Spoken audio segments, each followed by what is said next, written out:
Mimpi apa? Nak, kadang-kadang mimpi itu cuma bunga tidur. Loh, iya sih.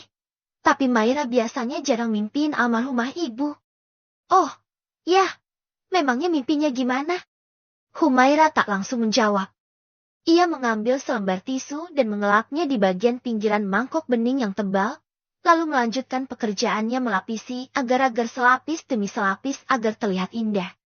Maira mimpi almarhumah ibu meminta Maira enggak tinggal di sini lagi. Masa kamu mimpi begitu? Iya, Bu Asri, mimpinya terasa sangat nyata. Kira-kira, apa ya? Artinya? Tanya Maira tampak penasaran. Pantas aja seharian ini kamu merenung gak bersemangat. Ternyata lagi mikirin mimpi itu. Ya. Humaira mengangguk dan tersenyum. Ia mengambil mangkuk lainnya, lalu melanjutkan kembali membuat layar demi layar agar-agar sehat. Ya mimpi itu cuma bunga tidur aja, Maira. Tapi kalau kata kamu jarang mimpin ibu kamu, mungkin saja ibu kamu sedang rindu. Maira tertegun. Lalu mengingat bagaimana aktivitas kesehariannya yang bisa dibilang sibuk. Tetapi Maira tak pernah tinggal salat 5 waktu dan mengirimkan doa. Sri, Atun, dan Hasanah sudah kembali dari musalah. Humaira berpamitan menuju pavilion. Di sana Cinta sudah bersiap dengan mukena.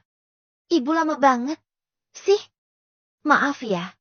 Sayang, soalnya tadi nyelesain kerjaan dulu. Sekarang kerjaannya sudah selesai. Tanya Cinta dengan antusias. Mata beloknya tampak pembulat sempurna ketika ia mengajukan pertanyaan-pertanyaan. Humaira mencium kening dan pipi Cinta dan memintanya untuk bersabar. Sebentar, ibu ambil air wudhu dulu ya, sebentar aja. Setelahnya, Humaira kembali mengenakan mukena yang diberikan Eliza untuknya, lalu menunaikan salat zuhur 4 rakaat.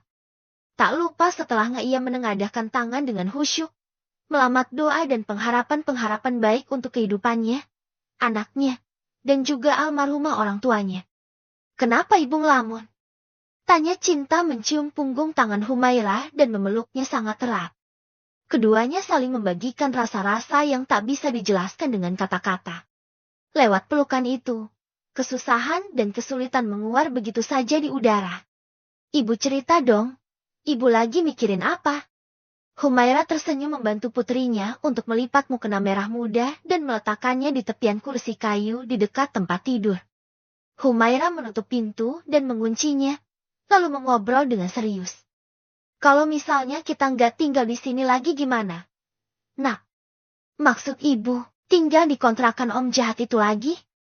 Tanya Cinta menebak. Ada binar ketakutan di mata dan wajahnya. Humaira buru-buru memeluk Cinta dan menggeleng. Enggak, bukan di sana. Kita bisa cari kontrakan yang baik, yang bagus, yang orang-orangnya baik, bisa cari di dekat sekolahan, di dekat kampus, di dekat masjid.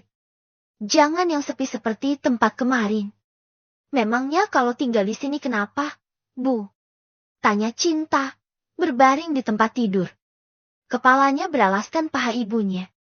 Humaira membelai rambut ikal Cinta. Berkata dengan lemah lembut mencoba untuk memberikan pengertian. Ya, soalnya di sini nanti nggak enak sama Tante Eliza. Nggak enak gimana? Ibu kan sudah dikasih izin sama Nenek Victoria, sama Om Ha, sama Tante Liza juga. Iya, Nak, memang. Tapi, Humaira sulit untuk menjelaskan dengan kata-kata, apalagi Cinta baru berusia 5 tahun. Sebenarnya mimpi semalam membuat Humaira tak tenang. Almarhumah ibunya meminta Humaira untuk meninggalkan pavilion itu karena statusnya sebagai janda. Sementara ia menumpang tinggal hidup di rumah sahabatnya yang masih memiliki suami. Humaira tak mau dianggap perusak hubungan orang lain. Tetapi sampai sekarang Humaira masih belum tahu akan seperti apa kehidupannya dan Cinta ke depannya. Tapi kalau tinggal di sini buat ibu jadi sedih, ya, sudah kita pindah saja. Cinta gak apa-apa kok. Tapi ibu janji ya, cari kontrakan yang gak serem kayak kemarin. Soalnya Cinta takut ketemu orang jahat lagi. Humaira tersenyum. Matanya menerawang memandangi langit biru yang terbentang luas di hadapannya. Menjadi janda itu sulit, Nak.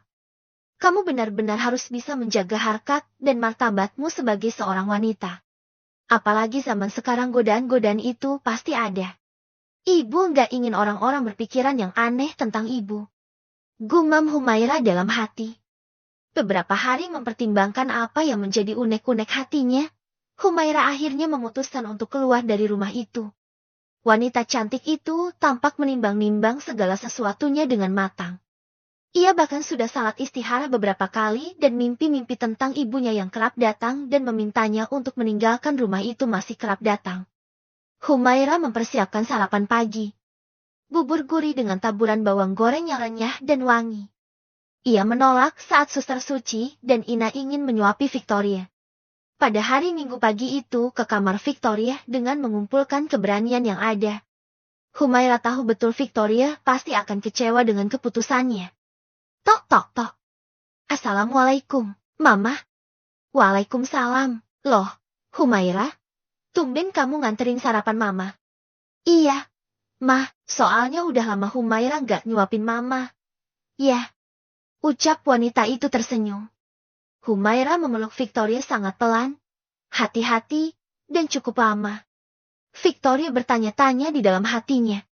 Ada apa gerangan karena wajah Humaira tampak melow dan resah. Satu suapan mulai mendarat sempurna. Victoria ketagihan, meminta lagi dan lagi.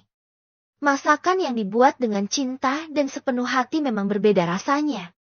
Seperti yang sering diungkapkan Humaira kepada para asisten rumah tangga yang bekerja di rumah itu. Setelah bubur gurih itu habis, Humaira mulai menggenggam erat jari jemari Victoria dan menarik napas. Ma, boleh nggak kalau Humaira nggak tinggal di sini lagi? Ya sudah kalau kamu nggak mau tinggal di pavilion lagi. Kamu tinggal di rumah sini aja.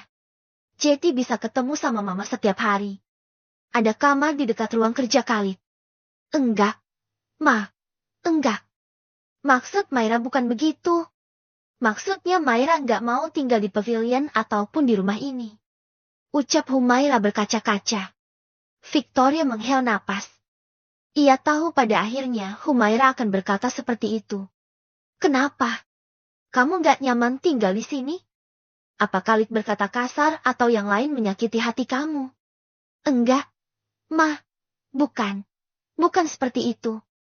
Pak Khalid dan Eliza orang yang sangat baik. Mama juga baik. Asisten rumah tangga di sini juga luar biasa memperlakukan Maira dan Cinta dengan baik. Tapi, Humaira menggantung ucapannya. Lalu apa? Kamu jangan cari-cari alasan. Ucap Victoria menekuk wajahnya. Sungguh membuat Humaira bersedih melihatnya. Humaira memberikan penjelasan sangat hati-hati agar Victoria tak tersinggung. Ada begitu banyak kebaikan-kebaikan yang sudah dicurahkan untuk Humaira dan Cinta. Mama kan tahu, Humaira sekarang single mom. Ya bahasa kasarnya janda. Humaira nggak mau dengan kehadiran Humaira di sini akan membuat bisik-bisik busuk untuk keluarga Mama. Tapi, bukan berarti Humaira sangsi dengan kebaikan Mama, Eliza, dan Pak Khalid. Semuanya benar-benar baik. Humaira merasa tersanjung dan disayangi di rumah ini. Jadi Humaira harap Mama mengerti. Ah, peduli banget Mama sama omongan-omongan orang di luar sana. Tapi, Humaira peduli. Ma, Humaira nggak ingin keluarga Mama dicemooh. Lagi pula kalau Humaira pindah, Mama kan masih bisa datang dan mengunjungi. Tapi Mama kamu ini sudah sakit-sakitan. Maira, kamu tega? Enggak kok. Mama nggak sakit-sakitan. Mama sehat dan kuat. Boleh ya? Ma, Mama rasain deh kalau Jetty Humaira itu gimana rasanya. Rasanya benar-benar nggak tenang. Enggak nyaman. Tapi bukan masalah perlakuan-perlakuan. Victoria tampak mencerna satu persatu kalimat yang diutarakan oleh Humaira. Merasa tak ingin melepas wanita baik itu, tetapi tak bisa juga mengekangnya begitu erat. Humaira dan Cinta memiliki kehidupan mereka yang harus mereka jalani. Victoria menghela napas, lalu mengusap puncak kepala Humaira. Melamatkan doa-doa baik. Ya sudah, nanti biar Mama yang carikan kontrakan. Jangan suruh Khalid lagi. Nanti kalau kenapa-kenapa seperti kemarin gimana? Mama itu bertanggung jawab loh. atas kehidupan kamu. Ucap Victoria berkata-kata seolah-olah bahwa ia adalah ibu kandung dan nenek cinta. Iya, Ma, terima kasih banyak. Maaf nih, bukannya Humaira rewel.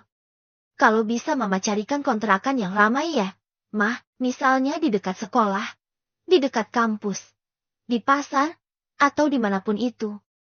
Jadi Humaira bisa nyambi bisnis kecil-kecilan. Ucapnya tersenyum. Victoria mengangguk, merentangkan tangannya dan memeluk kembali Humaira.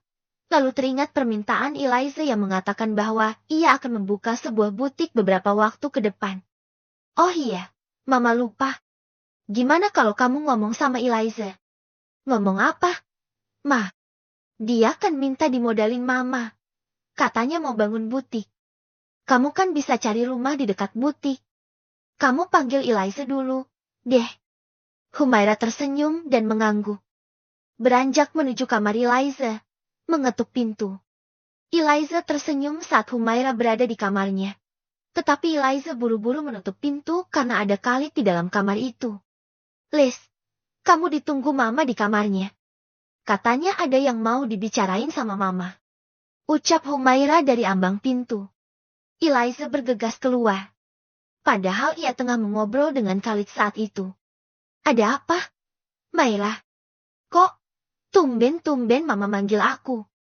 Iya. Les. Anu apa? Maira. Kamu kok? Kayaknya ada yang disembunyiin dari aku. Tadi aku pamitan sama Mama. Apa? Pamitan? Gimana maksud kamu? Tanya Eliza sedikit terkejut.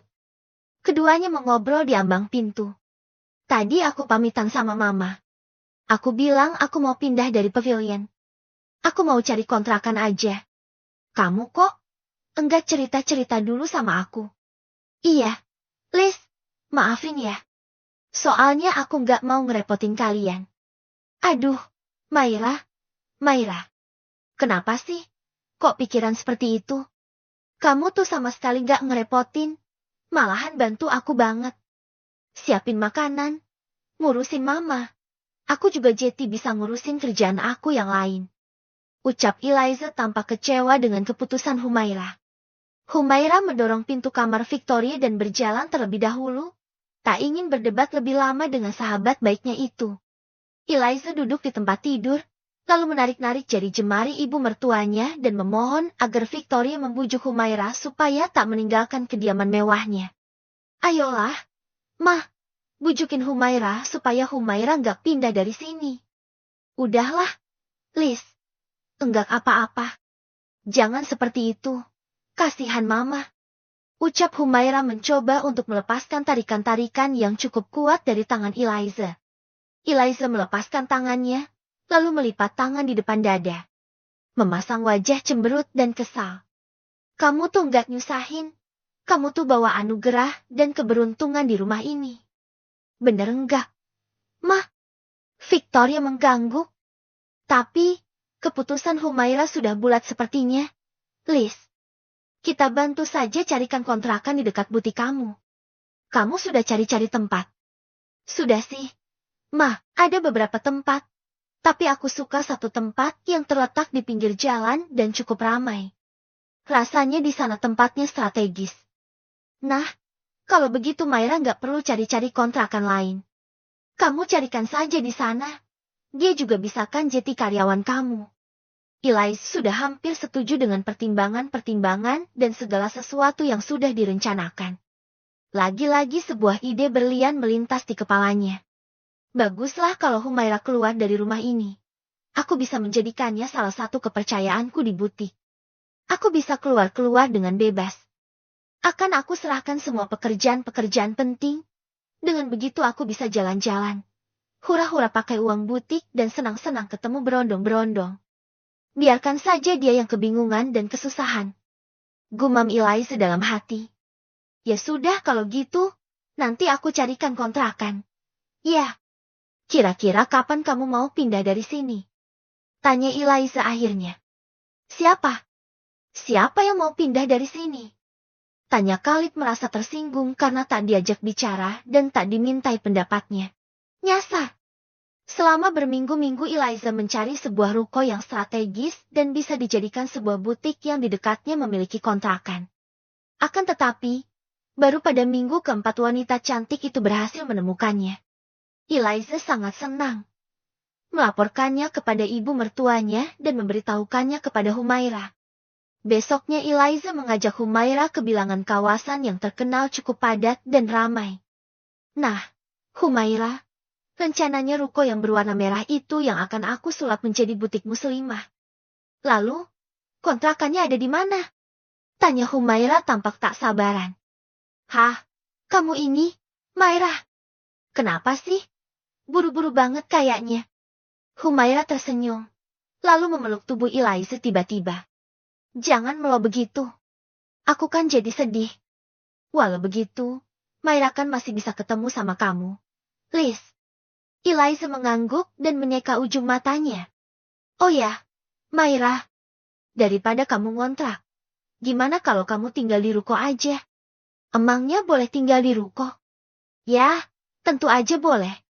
Mungkin nanti para pegawai kita ada juga yang berasal dari luar kota. Mereka pasti akan kesulitan buat cari tempat tinggal. Aku akan beli ruko 3 pintu. 2 rukonya akan aku sulap jadi butik muslimah. Sementara ruko yang paling sudut di sana itu akan aku bangun sebuah tempat tinggal yang seperti kontrakan. Semua fasilitas akan disediakan.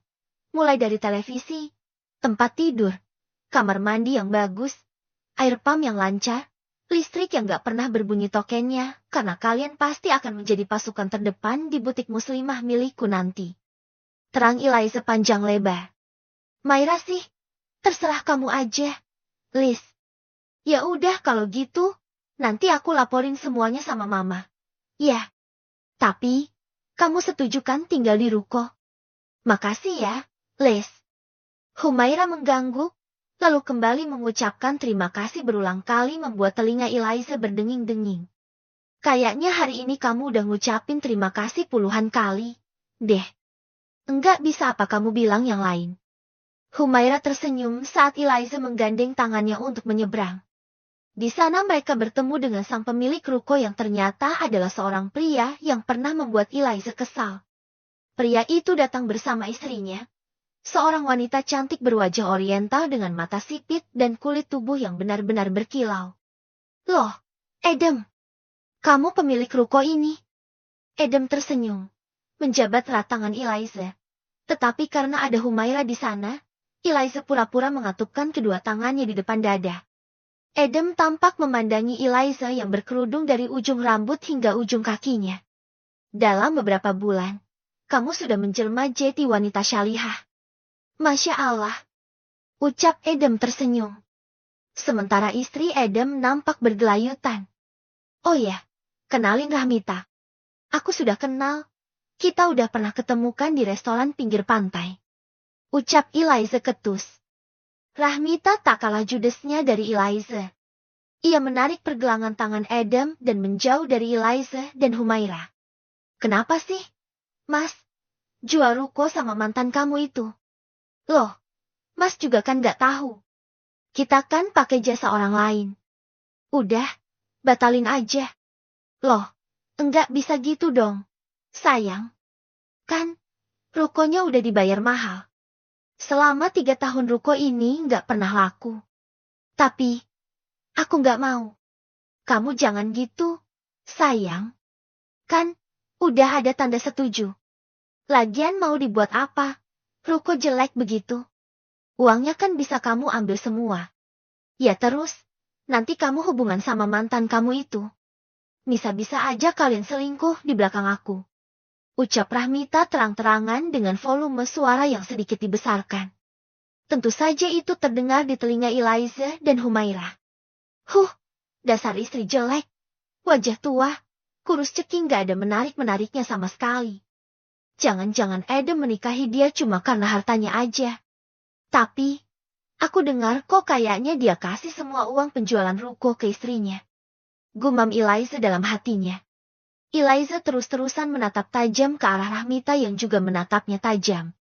Ya udah, Dam, kalau kamu gak jadi jual ruko kamu, aku bisa kok cari ruko yang lebih strategis, Lebih bagus daripada ruko butut kamu. Ucap Eliza ketus dan berniat akan menyeberang jalan.